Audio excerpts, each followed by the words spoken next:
Hi, friends. It's me, host Eric. I'm the host talking to famous people, and I am going to be doing some stuffs right here. And we're talking about morality and type and how you know morality differently according to the type you are. So I'm currently doing this. I should have done this first. I forgot what I was doing. Here I am. Got my ice cream pen on. I think I'm going to take that off though.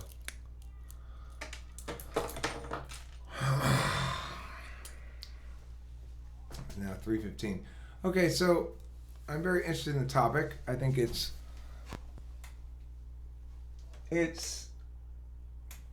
central to all typology questions. Really, is one's manifestation as a moral agent in the world. So let me pull a couple bowls here while I do this.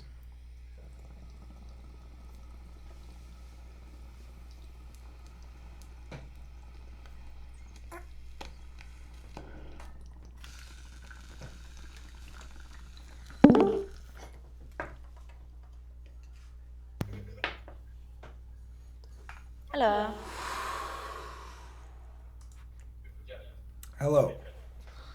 So, as I was saying, being a moral agent in the world is something we all have to do, and we all deal with it in different ways.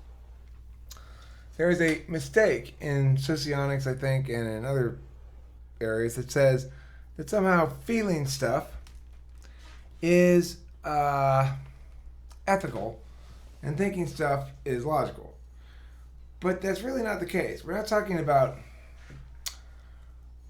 ethics being constrained like that to a certain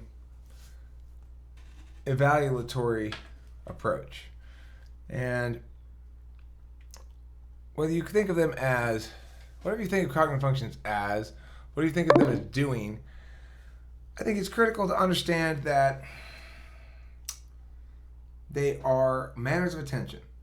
That a cognitive function is a manner of paying attention, a way that human existence, it's an existential frame. Okay? If you think about a cognitive function as an existential frame, it's not just the way that which you pay attention, it's a way in which you be and become. So your existence is predicated on existing in a way. You can't exist in no way.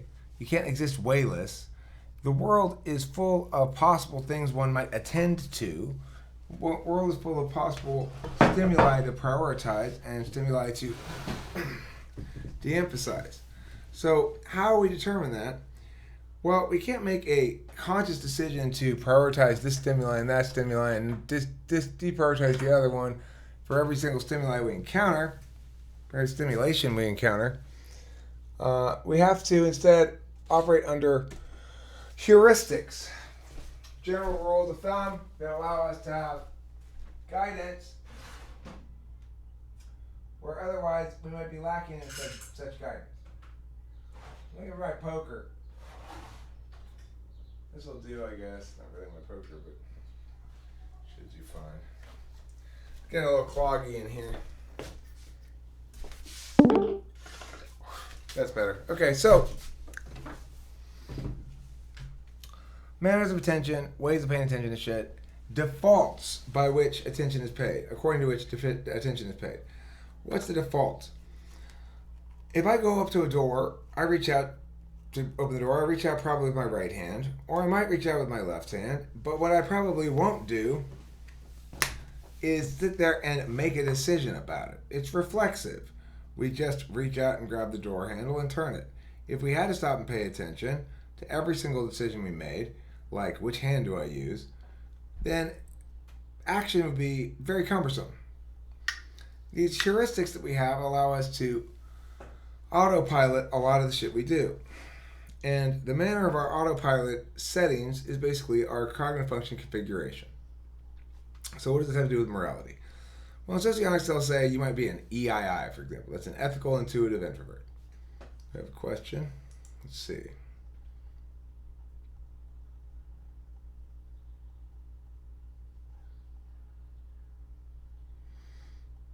Okay, so let me just give an example of an evaluatory metric that's being applied here haphazardly. On the one hand, she says that there exist other understandings that contradict my own. There's no disputing that. But on the other hand, she begs the question. She says they have a better understanding, which would, of course, be the point of dispute. So to assert that as an assumption and then build an argument off of it, which is to say that they have a better understanding and they contradict your opinion, Eric, therefore your opinion is wrong. In that instance, it's begging the question. Now, Luna is currently developing mastery of her primary evaluatory metric, which is logic. So she, no doubt, will take from this an occasion to learn about argumentation and logic, not so much something personal like Eric thinks I'm dumb, or he doesn't like me, or he said something mean to me, or whatever, by pointing out she's wrong. Because she's evaluating ethics under a logical framework. Now, it doesn't mean she's not subject to subjective evaluatory frameworks, but Luna's an INTP. So let's start with them about how INTP understands morality. First, know that INTPs are judgers first. That is to say, they walk in to any given new situation with a firm framework through which shit's going to be processed. So they might reject something ahead of time out of the notion that it's not consistent with their model in their head or whatever. Most of the time, remember, we're not making ethical decisions. We're just making ordinary decisions that may have ethical implications. A truly ethical decision would be something like, you have an opportunity to accomplish a goal you want in a less than forthright or honest fashion, and it really saves you a lot of time and energy, and you have to make a decision as to whether you want to do it or not, whether you're a person of character or not. Well, that's an issue. That's a moral decision. An INTP is going to understand that in terms of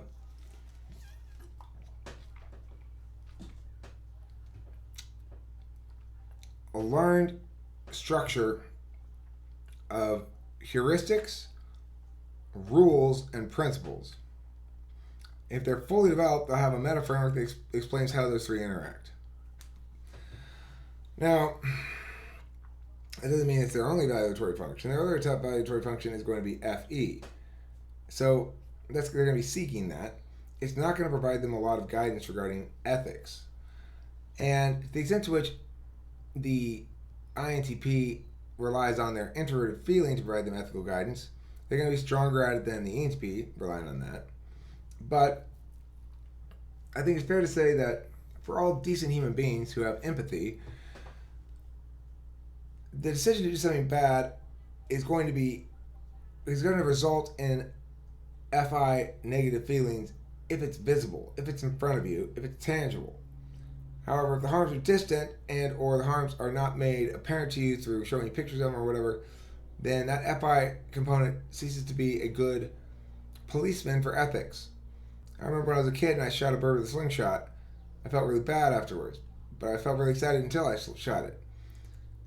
The FI works there in the sense that, it's telling me there's an ethical component to this that I wasn't accounting for. However, that FI doesn't work if I'm enjoying watching, if I'm on TV and I watch highlights from a duck shooting contest, I'm not going to look in the dying bird's eyes like I did when I was a kid and feel bad. I'm going to just think, that's exciting, it's cool. It's not going to have any ethical impact on me. So that's where TI comes in to help us to understand that ethics require consistency as well as emotional engagement. Okay, so she says some sociologists have a better understanding, and their understanding contradicts your claims, Eric. I'm not sure which claim she's talking about, but what I want to make clear is that socionics understands and agrees that cognitive functions are manners of attention. Now, you'll hear the term information metabolizers a lot. But, of course, the problem with that framework is pretty simple. We are not things that exist and then process existence. We are existence processing and rendering machines. The existence and the processing are part of the same thing. We can't exist except through attention. Our attention, in one fashion or another, is our existence. And what happens is as we have these habits of attention that become regular over time, the nature of time passage is the capacity for things to have frequency.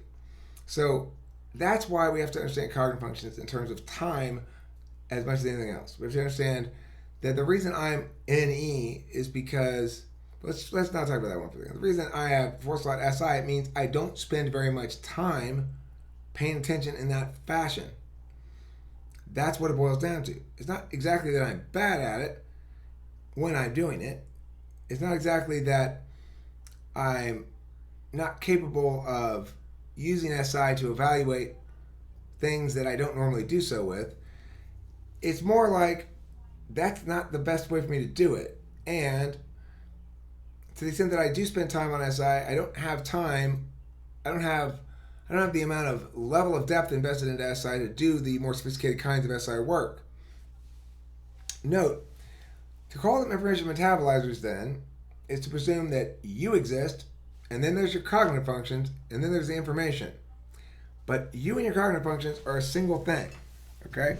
You are your attention to the world, and you are distinct in your typology insofar as you manifest certain habits and proportional relationships between certain manners of attention. If I'm paying very close attention to opportunities to act in the moment, like chicks who might be down, then I'm not thinking about philosophy. And that's the difference between ESTP and an ENTP. We're both looking around the world and taking in pieces of information. They're taking in pieces of information they convert to physical action easily. I'm taking pieces of information that can convert to metaphysical action non-linearly or divergently. I look for creativity and originality as a metric for success. They look for getting laid as a measure of success. So naturally it's going to follow then that we're going to have different values. People are naturally going to value those things that they do well, and they're going to not value those things they do poorly. Those things that confuse them completely, they're going to be antagonistic to. That's the nature of the polar function. I spend so little time engaging in FI, although now I know how to do it. I'm better at FI than I am at SE. I still don't know how to do SE exactly. I don't get it. I get FI now. I know how to do it. It's fucking simple. You just really try to earnestly be like, I really like this person. This person is so cool. They're so nice. She's so pretty. I love her laugh. You just do that shit and you just sort of actively turn your attention to what you appreciate about them and how you appreciate it and appreciating it in the moment. And that's introverted feeling. Obviously, it's way more sophisticated for an introverted feeler than it is for me, but it's a manner of attention nevertheless, and now I get how to pay attention like that. So, okay. The manner of attention model then, or explanation, set of words, is preferable to information metabolizers because the manner of attention shows you that there's attention of the agent is the existential catalyst of the agent and is the existential form of the agent. It's the medium is the message, like Marshall McLuhan said a long time ago. Anyhow, so INTP approaches morality through TI almost exclusively, more so than the ENTP does. And to the extent that they don't approach it through TI, they bolster it with, I would say, 8th slot FI and a lot of NI. One thing that INTP has is they got shitloads of introverted intuition. And that introverted intuition gives them the metaphysical truths. It's the epistemology of metaphysics, okay? So each individual has two epistemologies. One is the epistemology of space, the change in space things over time. Namely, events that happen, stuff you do. Okay, that's SI. You remember your own personal timeline of where you've been, who you met with, what you did, what you said, all that kind of shit. That's one kind of knowledge. Everything you've learned, that's SI. The other kind of knowledge is the metaphysical knowledge. That's NI's knowledge. What's good, what's true, what's right, what's beautiful. And those kind of knowledges, the metaphysical knowledges, are something that even though INTP has it as their ignoring function according to socionics, and I agree with that, the reason they have that being ignored is because they're so attending. I mean, sorry, they don't have the important function. No, the guy has the sixth function, which this makes more sense. They have the sixth function, which means they are strong at it but don't value it. And this is they can't value it very well because they valued it highly enough, then they take action on it. And taking action is their seventh slot polar, but they don't know how to take action because the sixth slot means they pay attention to it, they know how to pay attention to it, they don't like paying attention to it, and thus they don't. It runs out of gas for them before it actually leads into the SE. Nevertheless, they know the truth well, and and that includes moral truths in particular. NI is the epistemological way of knowing moral truths. FI is the experiential way of knowing moral truths. SI is the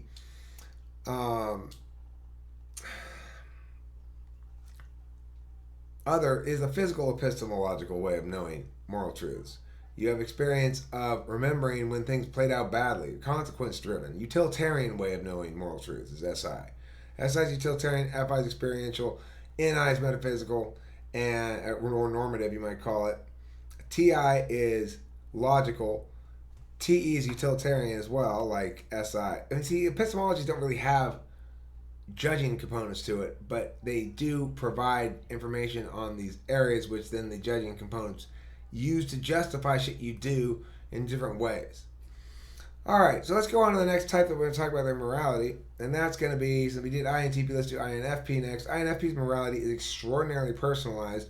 It's about making sure that nobody's feelings are hurt, and it's really that simple. If somebody hurts somebody else's feelings, then the person who did the feelings hurtings is to be blamed for that, if there's any blame at all, to be handed out. Why not blame somebody? Well, because that's going to hurt their feelings. And then you're bad too. So basically, it's a justice-free framework, except insofar as harms are prevented, then that's justice. If harms aren't prevented, then no justice has occurred. Instead, what's happened is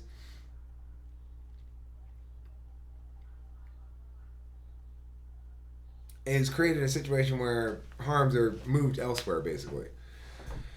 It may be bad. Okay, so there's a thing here that says this. The morals I follow are Immanuel Kant's categorical imperatives with other ideas from Stoicism, Rand, and Nietzsche. Okay, well, thank you, Mr. 100 Mile Media, for that. I agree with Kant's moral categorical imperative in general as a model that says you shouldn't treat another individual agent as a means to an end, but rather an end in and of themselves. It's as good a imperative for morality as any that's ever been come up with. That's why it's the categorical imperative. But here's the thing. It is inadequate, in my opinion, and in 100 Mile Media's opinion as well, because 100 Mile Media says they additionally include ideas from Stoicism, Rand, and Nietzsche. I would say that I additionally include natural rights framework is where I tend to land. A natural rights framework understands that sometimes it is okay to use another individual as a means to an end. For example, if I shoot somebody who's trying to harm other people, I am using them as a means to, I'm using their life, I'm disposing of their life in order to preserve the lives of others. That sort of behavior is not permitted in deontological calculi because it's considered utilitarian in its justifications. But it's only utilitarian in its justifications without the natural rights framework, which states that rights become forfeit when one engages in aggression. And I mean, it's not a very precise calculus as to how that goes about happening, but at least there's a clear binary mechanism as to whether someone's rights are in a state of forfeiture or not. And if they're not, that it gains a status of aggression. And that aggression allows for certain kinds of responses that might not otherwise be okay. I think that the categorical imperative is great for individuals making choices in otherwise neutral situations. So anytime an individual is making a choice about things that allow for deliberation, basically. If there's a moral choice to be had that doesn't require action, then the categorical imperative makes good sense as a limiting principle. Certainly, it would be a good limiting principle for government. Government needs to be limited in its use of its monopoly of use force, in its application of the monopoly of use force to those laws, to enforcing those laws that protect individual rights and or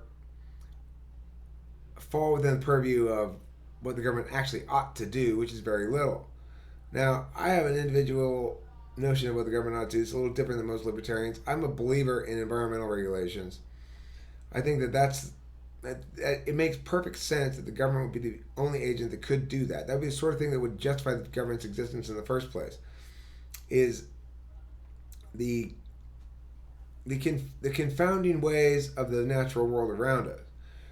Why do we need government? Well, we got to build a road, and in the current setup, each of these people is responsible to preserve one part of this road, but we're pretty good about keeping up our end, and those people are lazy about their end, and the next people aren't doing it at all, and we've got this really fucking haphazard road, and it's not good enough. We need some central party to deal with this, because while each of us might have sovereignty over our individual spaces, our land and our home and whatever, we don't have sovereignty over the shared space that we meet in to sell stuff to each other. None of us do. And yet some people try to treat it as though they do have sovereignty over it. And that's where the problems arise. So who's going to police that shit? Who's going to make sure that next week Joe doesn't come back, doesn't do the same thing he did this week? Last week he never even packed up. He just kept that prime spot right there, occupying 3 stalls worth of space, and he just left it all set up until next week. He was supposed to take it down each week and supposed to be able to get in there and get that. Anyone could get that spot. It's unfair. He's just sort of squatting on it. And how we get I have just as much right to be here as you do. Okay, but I have just as much right to be here as you do too, and you squatting on it and monopolizing the resource that's supposed to be a shared resource in an unfair way is causing me problems.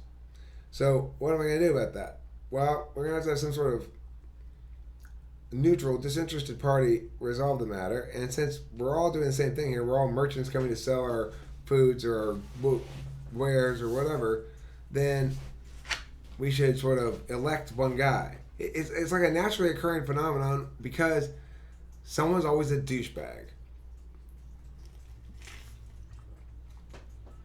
I don't know if it's classical liberalism or not. Everybody wants to label what I believe all the time. They want to know if I favor Socionics or MBTI. They want to know which one is correct about cognitive functions. They want to describe cognitive functions. They want to know that what are you talking about, MBTI FE or Socionics FE? That's just all ridiculous. I don't know what my philosophy is. It's called the correct philosophy.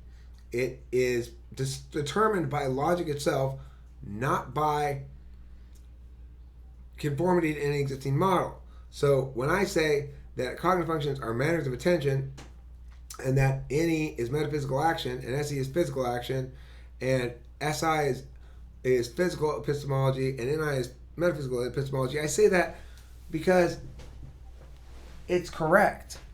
It makes the most sense. I didn't read the division anywhere else. I made it up myself.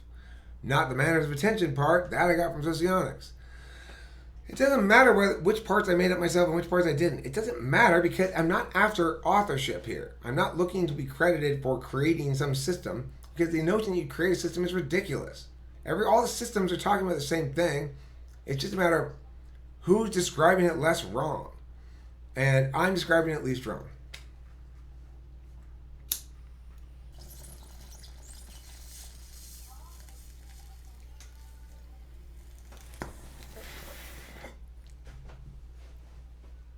Next type to talk about there. Morals. INFJ. INFJ's morals are a lifelong work in progress. They're not a very moral type, really, but they rarely do anything wicked. Isn't that a contradiction, Eric? How can you both be not a very moral type and not do things wicked? Well, because with FE second slot, they're very sensitive to how they're perceived. And it's very difficult to find manners of wickedness that don't end up harvesting fruits of social condemnation.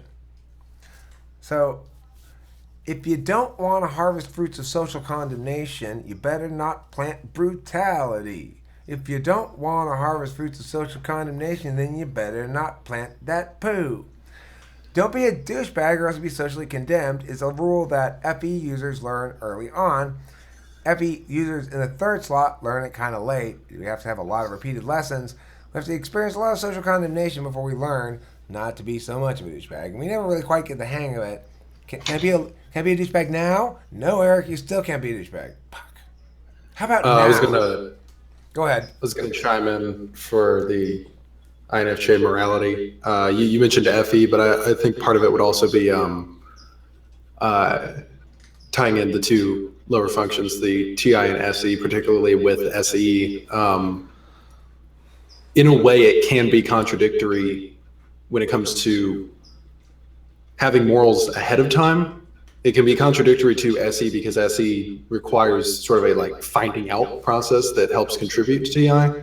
And so if you're starting from a place of morality, you're purposefully avoiding certain actions or situations when really that's what you're trying to find out.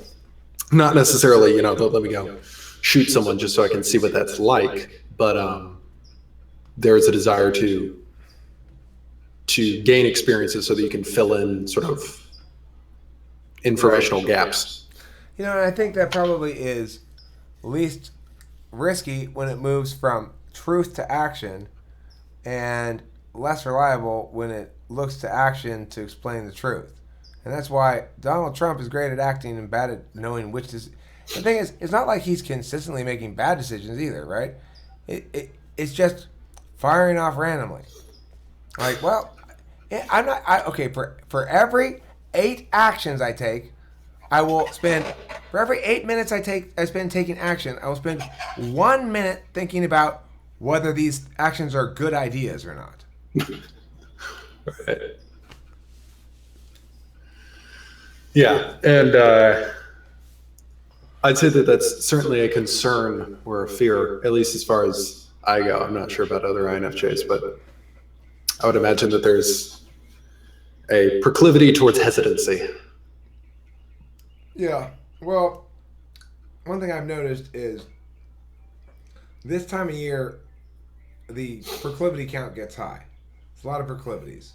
And, it causes problems.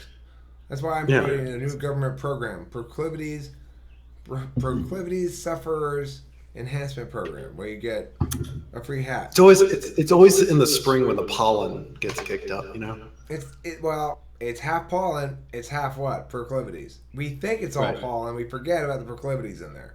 Anyway, that notwithstanding, let's move to let's talk a little bit more INFJ and just say this. NI knows.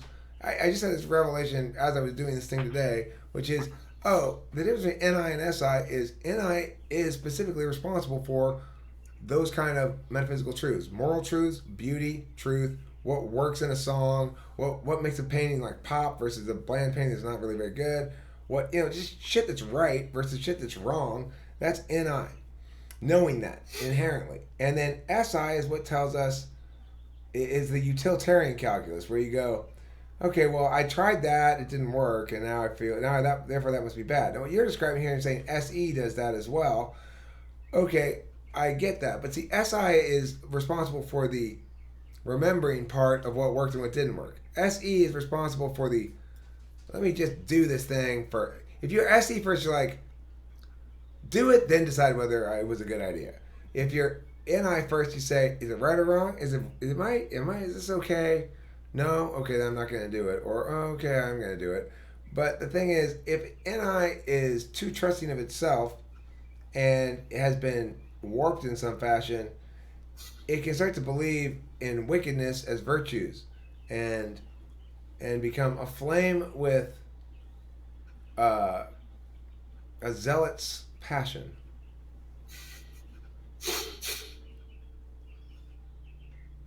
Yeah, I think I could wrap my head around that notion of turning wickedness into virtues. But I think that there would have to be a heavily personal aspect or property to that.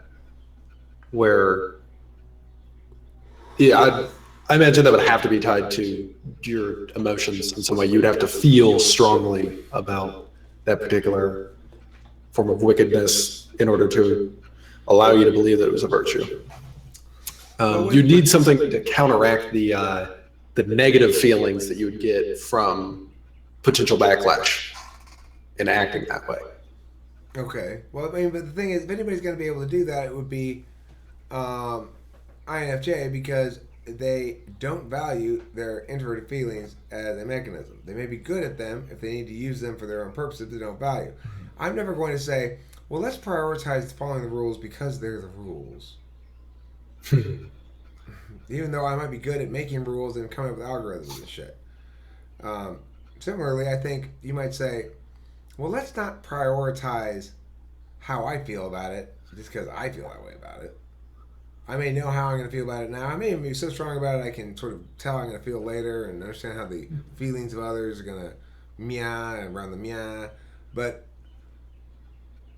let's not prioritize that as a decision maker, of course. That would be silly. I've got it in the 6th slot. I think that's so silly. Something wrong with people who do that. They're not like me. Nah.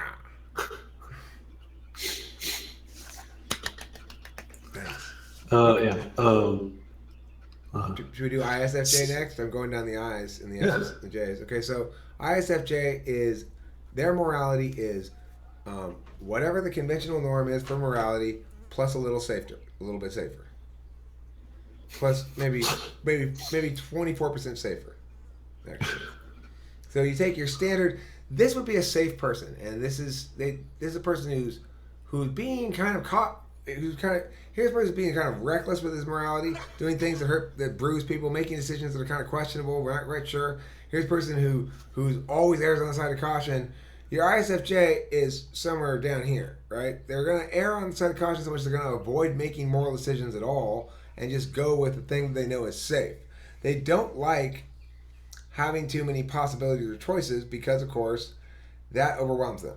That puts them into what would be the equivalent of me being made to clean up all the time. Like they don't want that any. They don't want that any all over them, and so they avoid it by knowing the safe and narrow path and just sticking to it. ISFJs generally don't engage in ethically risky behaviors. They just err on the side of caution, and I think that's because SI. Anytime they've made a ethical mistake before, they sure as hell remember it, and it defines their ethical development, and that's in the 1st slot. Also, because NI in the 8th is going to provide them loose cannon-y role functions, the same socionics, loose cannon-y efficacy with knowing what's right and wrong inherently as a metaphysical truth. So, you die! Okay, so, anyway. Where is that motherfucker?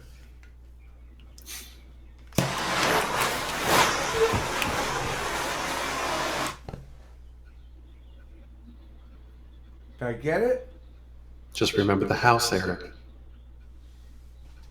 Fly. Anyway, that fly has forfeited its rights. It has flown its trespass from my property.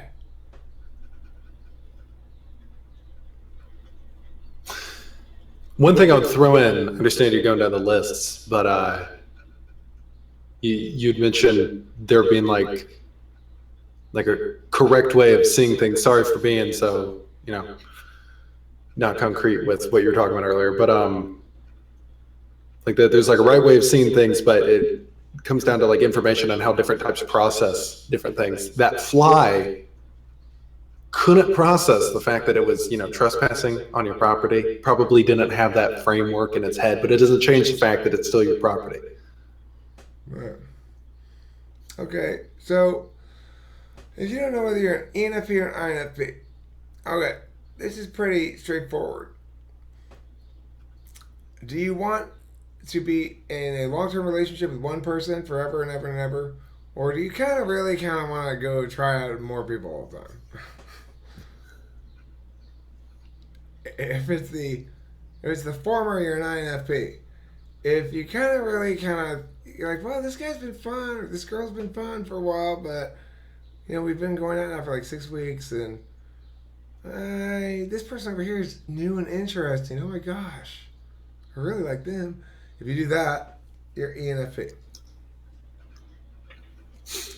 Always? 1,000,000% of the time. That doesn't seem factual. 1,000,000%? 1,000,000%. That's right. That's 1,000. No, it's 10,000 times more certain than 100%. Anyway, hello. Hello. How are you? I'm good. How about you? I'm well, thank you. My name's Eric. My name's Daniel. How you doing, Eric?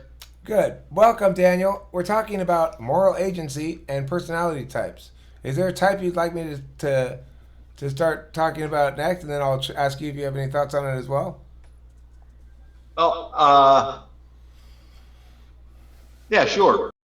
Identified as an INFJ. Or, Okay. I Let's got go type. over INFJ again. We were just actually going. That's our kind of. I'll have to go back one because Ken Okay. has another INFJ. Okay, so this is my take on it, and you can tell me whether you think this is accurate or inaccurate.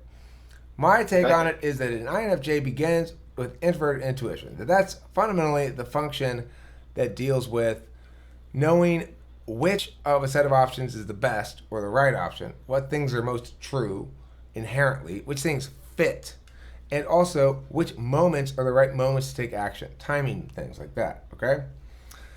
Now, I think that lends the INFJ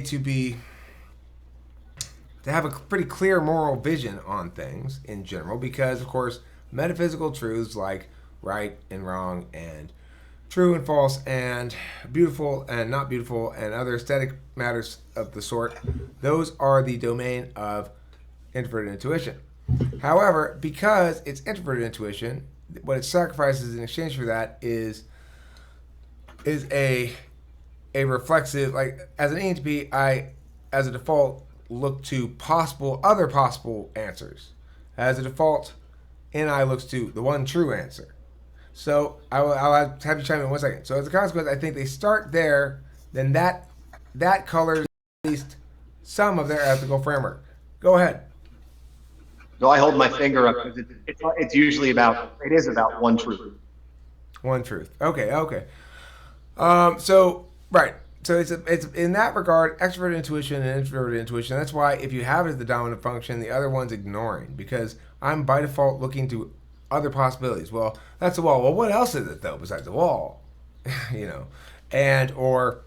Well, this is what we should do with it. This is something I have to fight with a lot with myself. With extroverted intuition, I think here's some things I could do with this song.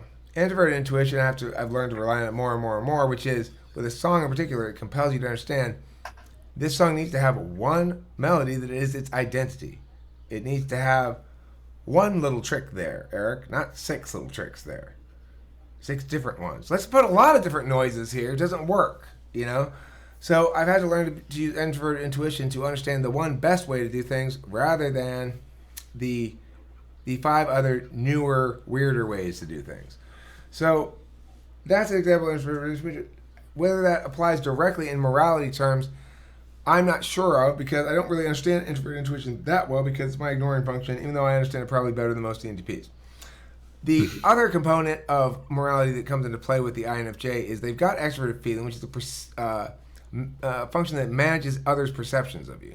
And in that regard, morality doesn't, immorality, wickedness, brutality, violence, and other exploitative behaviors and advocacies don't play well in the public sphere. People don't go, I like that guy who keeps saying, let's kill all the niggers.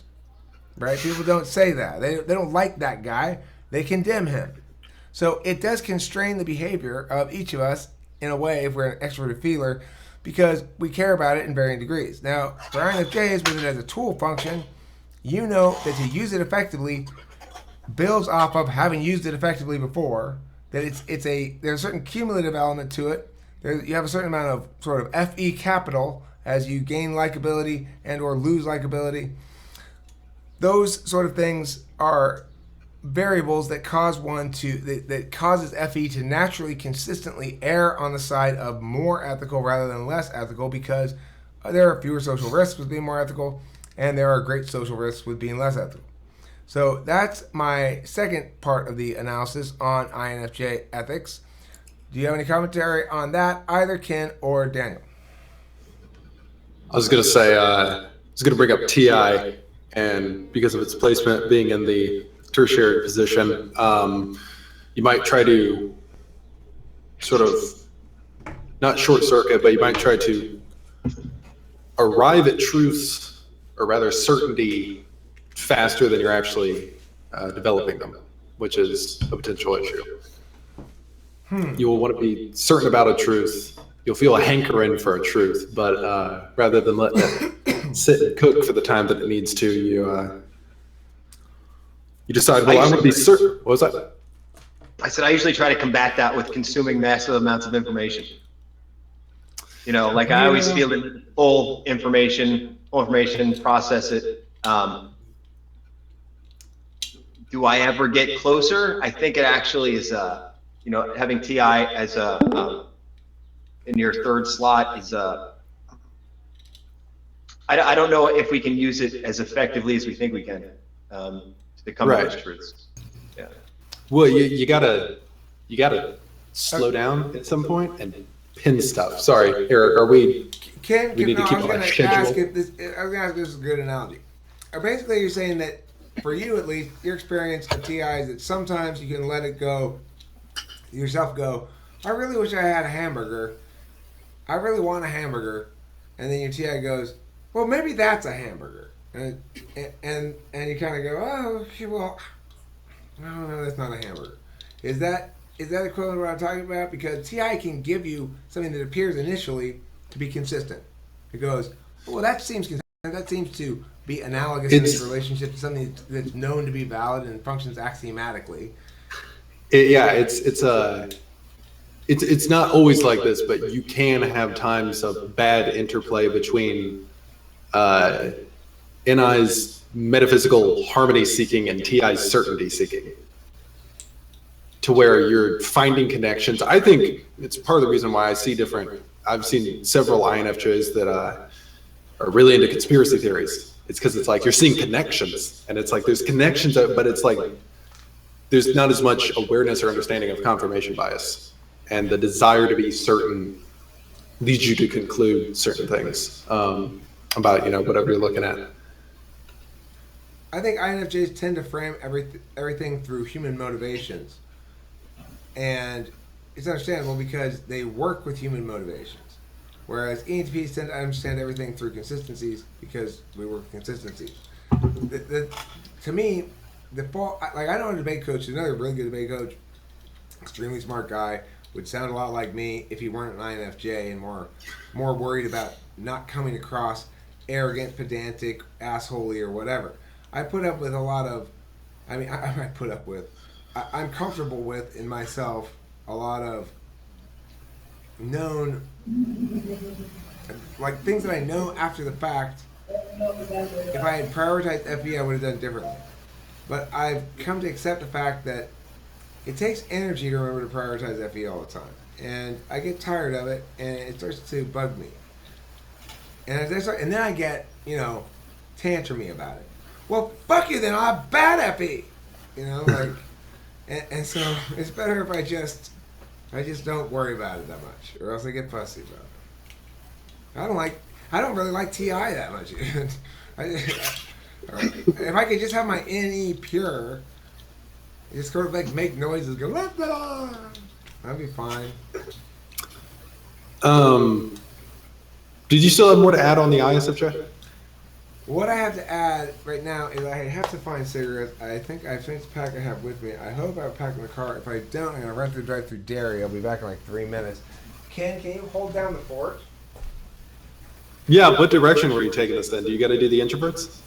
I need still to do ISTP and ISTJ. But if you want to go, you go ahead and skip to whichever type you want that's not introverted if you want, and then when I come back, if you want, you should do ENTP. I'll have plenty of wonderful things to say. I think here, ENTP. First of all, new person. You want to introduce yourself? Or? Yeah, my name is Patrick, and I correlate with INFJ. I was going to add to your thought pool, but yeah, just I hopped in midway through the conversation, so yeah. Me too. Well, it's the INFJ's holding down the fort, so yeah, fuck the schedule. We're just gonna do whatever we're doing. So you said you wanted to add something? Oh, yeah, I just wanted to help, like, with the thought bubble, I guess, or on that thought, the pool of thought. Yeah, like you were talking about the conspiracies theory, and that's probably because they have like a really low TE on the in their function stack, like in the shadow functions. I'm pretty sure it's like the second Vulnerable. to Wolf socionic. I around between systems all the time, but yeah, yes. Anyways, continue. Yeah, and like, yeah, I myself kind of guilty of falling towards conspiracy theories and things like that. I don't tend to do that as much anymore. But yeah, that's definitely because they have a really bad objective thinking. So like, if you were to go to an INTJ and be like, and present that theory,